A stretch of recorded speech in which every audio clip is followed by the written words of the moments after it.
여호와의 날, 그날이 가까이 이르렀기 때문에 나팔을 불며 호각을 불어서 경고하라고 알려주라고 이야기를 하고 있습니다.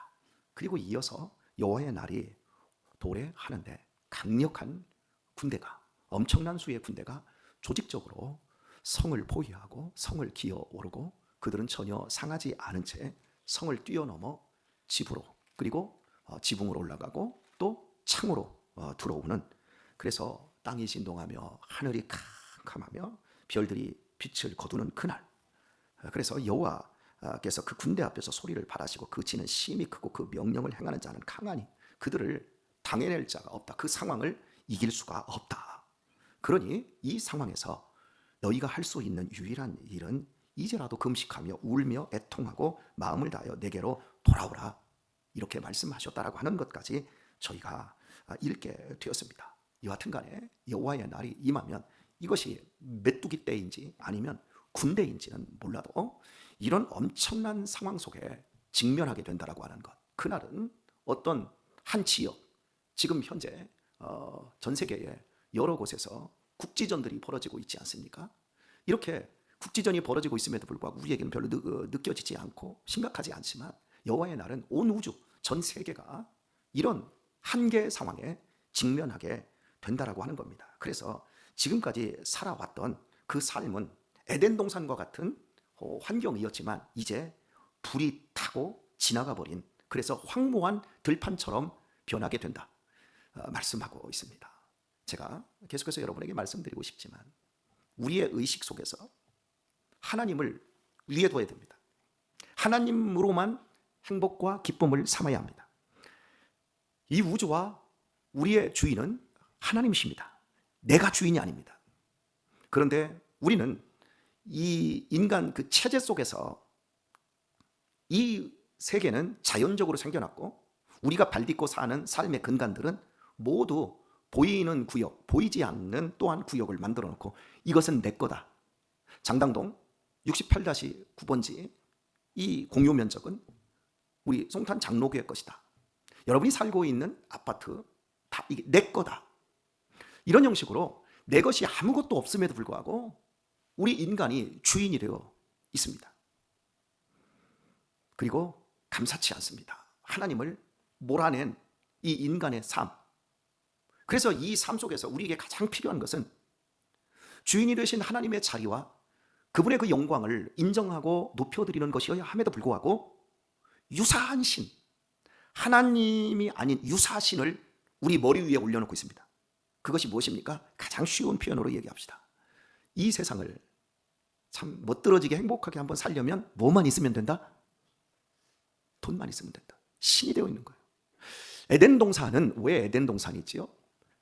강이 4개나 발원하는 수량이 풍부하고 거기에 온갖 과일을 맺는 정말 엄청난 풍요가 있어서 에덴 동산인가요? 착각하시면 안 됩니다. 에덴 동산일 수 있는 것은 거기에 하나님이 계시기 때문이고 그 하나님과 인간이 좋은 관계를 맺고 인간과 인간도 너는 내 살 중에 살이요 뼈 중에 뼈다라는 관계가 되기 때문에 에덴 동산입니다. 에덴 동산에서 하나님을 빼버리고 좋은 인간 관계, 하나님 왜 저런 것 만들어서 내 옆에 붙여주셨어요? 저것 때문에 내가 죄 짓지 않습니까? 내가 너 때문에 불행합니다 라고 한다면 그건 에덴 동산이 아닌 거예요. 우리 교회가 왜 행복하고 왜 즐거워야 합니까? 돈이 있고 돈이 풍부하고 주차장 시설도 잘 되어 있고 예배당도 누가 봐도 웅장하고 편리하고 멋들어지니까 우리 교회가 행복하고 에덴 동산 같아야 되는 겁니까? 아닙니다.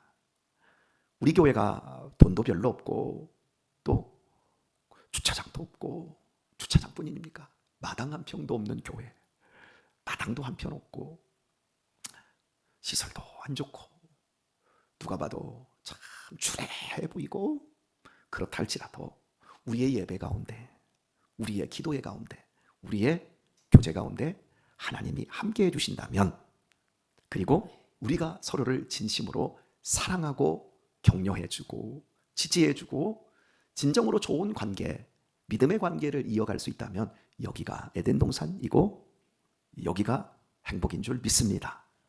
꼭 믿습니다를 해야 아멘을 하는 겁니까? 예, 놓치면 안 돼요. 유사한 신을 우리의 머리 위에 두고 있어요. 우리 의식 속에 두고 있어요. 제가 어제도 인류는 진화하고 있는 것이 아니라 퇴화하고 있다. 하나님과 인간이 막 헤어졌을 때 그때 인간은 120살 이상 살았습니다. 아니요, 죄를 짓고 나서도 여전히 969세라고 하는 무드셀라 같은 사람은 그런 삶을 살았습니다. 그때서부터 120살로 줄더니 점점 줄었습니다. 그리고 인류의 기술 문명이 의료가 발달하면서 수명이 조금 늘었습니다. 인류는 퇴화하고 있습니다. 사상적으로, 과학적으로 퇴화했습니다. 인류가 발굴해낸 구석기 시대, 신석기 시대, 청동기, 철기 시대, 이런 많은 것들은 역사의 문헌의 기록이 아니라 유물을 발굴해낸 선사시대, 역사시대가 아니라 선사시대의 것들입니다. 그 선사시대 것들은 오차 범위가 너무 많고, 그리고 여기에는 하나의 원칙이 있습니다. 기록이 되어져 있지 않은 것들을 우리가 뭔가를 돌멩이 하나를 발견하고 어디서 무덤 하나를 발견했어요. 우리 권사님들하고 강화도에 가서 무덤 봤잖아요. 그때 무슨 무덤 봤죠? 고인돌 보러 갔잖아요. 그 고인돌, 그때 논쟁이 뭐였냐면 족장의 무덤일 텐데 그 시체를 돌 위에 올려놨습니까? 돌 밑에 묻어놨습니까? 별 시잘데기 없는 거 가지고 고민하고. 어쨌든 권사님들 재밌어요. 여러분, 그게 무덤이라고 해봅시다. 언제적 무덤이에요? 몰라요. 그런데 우리나라에 고인돌이 엄청 많죠. 전 세계에서 제일 많죠. 자, 여러분, 가야 시대의 유물들이 저 남쪽에서, 고령이나 이쪽에서 엄청 쏟아져 나오고 있습니다. 그거 보고 이제 우리 가야 시대의 사람들의 그 면모나 이런 것들을 추적하고 있는 겁니다. 그렇다면 여러분, 만약에 여러분이 시골에 가면 선산이 있을 텐데 무덤을 지금 그거 파헤쳐서 발굴한다고 하면 여러분이 어떻게 할래요? 그거 놔두겠습니까? 그거 엄청난 범죄예요. 그런데 옛날 무덤은 파헤쳐도 됩니까? 자, 재밌는 그 이야기를 한번 해드릴게요. 우리나라 역사는 고조선 시대부터 시작해서 삼국시대가 있었고, 통일신라 시대가 있었고, 고려시대가 있었고, 그 다음에 조선시대가 있었고, 지금 대한민국 시대가 열려져 있습니다. 그러면 조선시대에 유물을 발굴하려면 어디에 있어야 되냐면, 땅을 발굴하면 이렇게 하면 바로 나오지 않고 땅속 한 30m, 30cm, 50cm 이 정도 흙이, 먼지들이 계속 쌓여서, 부여에 가면 발굴을 합니다. 한 5, 6년 전에 우리 소영이 애들 데리고 제가 그 발굴 현장에 가서 우리도 발굴에 직접 참여를 하면서 호미를 들고 막 했어요. 그런데 여러분이 알지만 부여의 유물은 어느 시대에 집중되어 있지요? 신라시대, 삼국시대잖아요. 왜요? 백제의 수도였으니까. 그잖아요. 그런데 이 백제의 유물을 발굴하려면 땅 위에서 지표면에서부터 삽으로 파고 포크레인으로 파고 이렇게 깊게 파야 되는데, 제일 위에서 발견되는 것들은 조선시대 거, 그리고 땅 1m 아래에서 발견되는 건 고려시대 거, 그리고 2m 정도를 땅으로 파고 들어가야 백제시대의 유물이 나옵니다. 이거 팔려면, 포크레인으로 파면 그 안에 만약에 유물이 있으면 다 깨지잖아요. 훼손되잖아요. 그러니까 이걸 어떻게 팝니까? 호미로 살살 긁어서 붓으로 갖다가 축축축 이렇게 닦아냅니다. 이렇게 해서 2m를 파고 들어가야 돼요. 그러면 거기에 동네 아줌마들, 아저씨들 이게 다 들어가 있어요. 우리 예전에 신학식 집사님들 아파트 이쪽에 율포리 이쪽에 아파트 건설하고 다 이쪽에 소사벌 건설하고 할 때, 그때 70살 이상 되신 60살 넘은 이런 할아버지들이 막 벌떼같이 그 들판에 앉아서 삽질하고 호미질하고 있는 거 여러분 늘 보셨을 거예요. 거기 많이 다니셨어요. 근데 지금은 이제 그것들이 이제 거의 이제 다 발굴 끝났죠. 여러분, 이렇게 하려면 거기에 뭐가 들어가야 돼요? 인건비가 엄청나게 들어가는 거예요. 고대의 역사 유물을 발굴하는 건요, 돈과의 전쟁이에요. 자, 그렇다면 보세요. 예를 들어서 여기 A라는 지역에서 이렇게 뭔가를 발굴을 했어요. 뭔가가 나왔는데 이걸 이제 대학교, 고고학 발굴 팀을 대학교에서 몇 개씩을 만들어서 돈을 엄청나게 국가에서 주어서 여기를 발굴을 해라 그럽니다. 여기서 발굴을 해서 이렇게 하다 보니까 이것이 BC 3000년 전경의 겁니다 하고 방사선 동의 원수법으로 이걸 밝혀냈어요. 자, 했어요. 하는데 저쪽 B라는 지역에서 농부가 삽질하다가 뭔가를 툭 하고 건드렸는데 뭔가가 나오는 거예요. 그러니까 사람들의 조명이 그쪽으로 딱 들어갑니다. 그러더니 야 이거 해봐라 했더니 이쪽은 3000년 전경인데 이쪽은 500년 전 거다라고 하면 이거 발굴해야 돼요, 안 해야 돼요? 여러분 이거 발굴 작업할 때 돈이 예를 들어서 이 한양 아파트만큼 발굴 지역을 하는데도요 석 달, 5달 걸린다고 해봅시다. 그러면 거기에 30명만 잡고도요 석 달, 5달 하려면 돈이 얼마 들어가겠어요? 인건비만 먹어야죠. 그죠? 자 이쪽 쪽에서 뭔가 발견돼서 이거 딱 보니까 500년 거야. 그러면 돈이 나와요, 안 나와요? 이거 발굴하라고 해요, 안 나라고요? 이미 3000년 전 걸 확보를 했어요. 그러면 고고학계에서는 이걸 갖다가 몇 년 걸 발견을 해야 더 인류의 문명사를 더 조명할 수 있겠어요? 이 안쪽에 있는 건 아무 소용없어요. 그죠?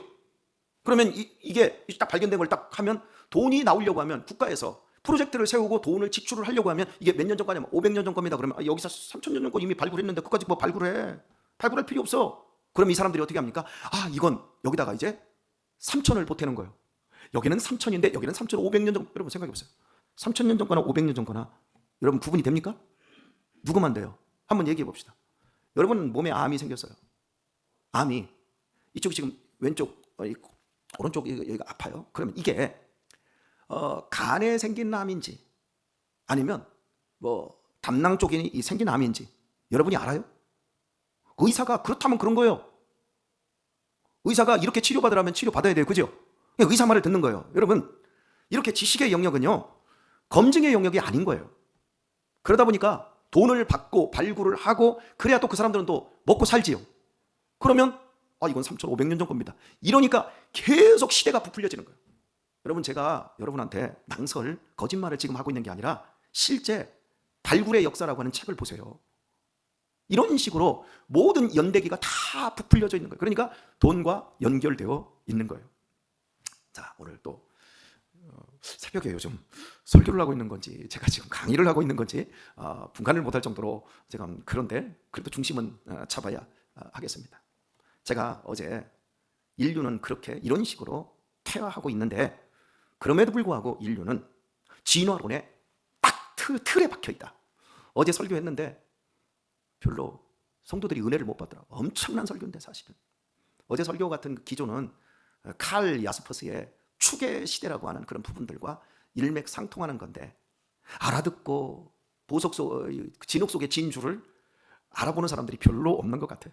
그래서 어제는 겨우 좋아요가 4개 나왔더라고요. 안 바꾼다니까요. 사람은 안 변한다니까요. 여러분이 예수님을 아무리 믿어도 정말 잘 믿으시겠지만 여러분의 의식으로는 믿음으로는 나는 하나님이 없어. 하나님이 제일이야. 그래도 여러분의 무의식에서는 하나님도 믿어야 되지만 돈도 있어야 돼. 돈이 정말 우리의 유사신이 되어 있는 이런 구조적인 틀. 그래서 우리의 씨름은 혈과 육에 대한 것이 아니요 정사와 권세와 이 어둠의 세상 주관자들과 하늘에 있는 악한 영들에게 대함이라. 사회, 문화, 이 조직, 정치, 이 모든 것들이 우리로 하여금 하나님이 없어도 에덴 동산을 만들 수 있다라는 것으로 우리는 어려서부터 공부를 해왔고 지금도 거기에 동조하고 있습니다. 아니라고 의식으로는 우리가 이야기를 하고 있지만 실제 인생의 현실 속에 돈 없는 고통과 실직의 어려움과 그리고 병마에 시달리다 보면 우리 자신들은 그냥 무너져 버립니다. 그게 우리들입니다. 그러니 사람들은 여호와의 날이 온다. 그 날이 지금 오고 있음을 우리의 자연현상들과 식량 위기와 전쟁과 여러 기근과 지진과 이런 모든 것들을 종합을 한번 해봐라. 그래도 사람들이 못 봅니다. 여러분이 지금 당장 시장에 나가보세요. 마트에 가보세요. 물가가 얼마나 오르고 있나. 여러분들이 시장 바구니 들고 돈 쓸 거 없어. 너무 비싸. 양배추 한 통에 6,000원이야. 와, 여러분 아직 장마 시작도 안 됐어요. 장마나 시작돼야 뭐 이게 썩어가고 뭐하니까 야채들을 놔볼 수가 없고 뭐 이런 어떤 예전의 그 자연상황에 아무런 상관이 없어요. 그런데 우리는 그렇게 말을 할 뿐 그런 상황 속에서도 하나님이 말씀해 주신 그 삶의 그 테두리 내에서 우리 자신들을 안 보는 거예요. 여호와의 날이 가까이 이르렀다. 그러니 나팔을 불어라. 호루라기를 불어서 사람들에게 알려야 된다. 저는 지금 여러분에게 나팔을 불고 있는 거예요. 호루라기를 불고 있는 거예요. 어떤 나팔? 전쟁 나팔이요. 막 경고하기 위해서 호로록 불고 있는 것과 똑같아요. 그런데 요즘 사람들은 어때요? 귀 막아버려요. 듣기 싫어. 듣기 싫어. 이게 마지막 시대로 가면 갈수록 그날이 가까움을 더 우리가 뼈저리게 보고 있는데도 불구하고 뼈만 저릴 뿐 실제 우리의 삶은 거기에 움직여지지 않는다라고 하는 이런 부분들. 유다 백성들은 오늘 우리들과 같이 여호와의 날을 생각했습니다. 오늘 우리의 생각이 뭔 줄 아세요? 우린 예수님으로 구원받았지요. 구원받았습니다. 우린 구원받았으니까 여호와의 날 이런 것들 걱정하지 않아도 된다. 그런데 우리는 여전히 이 땅을 살아가고 있습니다. 예수님의 초림이 있고 예수님의 재림이 있어서 여호와의 날이 완성이 될 겁니다. 예수님의 초림은 은혜의 시대가 활짝 열린 겁니다. 그러나 예수님의 재림은 은혜의 시대가 막을 내리는 시간입니다. 우리는 이 사이에 끼어서 우리의 삶을 살아내고 있습니다. 어떤 삶을 살아내야 될까요? 하나님 나라를 일구고 영원한 그 하나님 나라를 소망하며 이 땅에서 참된 에덴 동산, 하나님이 우리 가운데 실제하시고 실존하시는 그 삶을 우리들이 살아내는 겁니다. 그것을 우리에게 요구하고 있는 거지요. 근데 유다 백성들은 우리는 하나님의 백성이야. 여호와의 날은 저 세상 사람들에게는 심판의 날이고 우리에게는 구원의 날이야. 우리는 이미 구원받았잖아. 그러니까 우리는 호루라기 불 필요도 없고 나팔 소리를 들을 필요도 없어. 그러다가 그 백성들이 끝장이 나고 만 거예요. 오늘 말씀 맺도록 하겠습니다. 제 동기 목사님이 한 분 계셨는데 한 3년 전에 돌아가셨어요. 함께 공부를 하고 그분도 어렵게 공부를 하고 저도 어려운 상황에서 공부를 하는데 서로 이게 단백질을 공급을 못해서 몸이 굉장히 저도 바싹바싹 마르고 그분도 굉장히 마르고 할 그런 어려운 신학생 시절에 유일하게 단백질을 공급할 수 있는 싼 비용에 고기를 먹을 수 있는 메뉴가 있어요. 그게 뭐냐면 순댓국이에요. 그래서 그분하고 이제 수원에 지동시장이 있는데 지금은 지동시장이 상가를 아주 근사하게 만들었어요. 근데 옛날에는 이렇게 양철대기 지붕해놓고 막 노점상처럼 순대 골목들이 그냥 형편없었어요. 이제 그래서 거기서 이렇게 이제 순댓국을 이렇게 먹으려면 여름에는 직사광선이 내리고 거기다가 또 이제 포장 같은 거 하나 이렇게 쳐놨어요. 그래도 순댓국 먹으려면 막 땀이 질질 흘립니다. 저는 땀이 없는데도 순댓국을 쫙 이렇게 거기에서 여름에 이렇게 막 먹으면서 먹어 형님 먹어 너도 저보다 나이가 한 4살 5살 정도 많았던 분인데 먹어 이러면서 형 먹어 이러고서요 이제 먹는데 소나기가 내리는 거예요. 훅 하고 막 소나기가 내리니까 이 포장에 소나기가 떨어지는 소리하고 그 양철판 빼기에 소나기가 떨어지니까 무슨 소리가 날까요? 콩 먹는 소리 있잖아요. 그 이상의 소리가 나는 거 막 별소리가 다 나는 거예요. 그래서 옆에서 막 우두둑 소리가 나는 거예요. 그 소리를 먹는데 저는 이게 뭔 소리요? 이러는데 그 형님은 이렇게 드시다가 자리에서 벌떡 일어나더라고요. 그 눈이 밖으로 막 나가는 거 밖이라 봤자 이쪽에 저만큼 뛰어나가면 한 10m 정도 뛰어나가면 저 이제 밖으로 나가는 길로 막 뛰어나가는 거예요. 그러더니 막 뛰어나가려고 갑자기 불이 났나? 불이 나서 도망가나? 이제 이 생각을 했어요. 근데 막 뛰어나가더니 막 하늘을 이렇게 보는 거예요. 그 비구대기 속에서. 그래서 막 들어오더니 비 싹고 들어와요. 그랬더니 하늘 뚫리들 하더니 이제 들어왔어요. 그때 한 달 말. 형님 뭐요? 그랬더니 나 예수님 재림하시는 줄 알았어. 여러분 저는 그때 그 형님의 신앙을 알게 되었어요. 나는 순댓국 먹으면서 뭔 소리요? 그걸 끝나버렸는데 그분은 달려나가더라고요. 왜? 주님이 공중에서 재림하신다고 그랬잖아요. 그날 주님 맞으려고 달려나가는 그 모습을 보면서 이분하고 내 신앙의 차원이 틀리구나. 나는 뭐지? 순댓국이나 먹자. 기름기 흐르고 얼굴이나 뽀샤시 하면 좋지 뭐. 목회나 잘하면 좋지. 근데 그분은 그게 아니더라고요. 하나님과의 관계, 하나님의 말씀에 대한 약속을 잡고 기다리며 하루하루 사는 것. 자신의 삶의 그 모든 직장 다 내려놓고 인생 30대 중후반에 가장 중요한 시기에 신학교에 와서 복음을 위해서 그렇게 살고 그리고 지동시장에서 순댓국 먹고 나가가지고 할 수 있는 대로 전도하기 위해서 예수천당 불신지옥 외치면서 사람들에게 그렇게 복음을 전했어요. 그럼 저는 옆에 따라다니면서 저도 이제 그분 때문에 함께 이제 노방전도도 하게 되었고 그런데 그분은 거침이 없었어요. 근데 저는 눈치가 보였어요. 사랑하는 교회 여러분, 우리 어떻게 남은 시간 여호와의 날을 맞이하며 살아야 할까요? 소낙비에도 주님이 오시는 줄 알고 뛰어나가는 사람이 있는가 하면 순댓국이나 먹자. 잘 먹어 죽은 귀신 때깔이나 좋다더라. 여러분 세상 사람과 똑같이 살까요? 우리 더욱더 지혜로우셔서 깨어있는 우리 귀한 성도들, 이 송탄 장로교회가 세상적으로 외형적으로 보기 보잘것없어도 에덴 동산이 되고 좋은 관계가 되고 행복이 꽃피고 웃음이 열매 맺는 교회가 되어지고 우리 주님 오시는 그날 구원과 찬송과 영광을 위해서 함께 나가는 우리 귀한 성도님들 다 될 수 있길 예수님의 이름으로 축원합니다.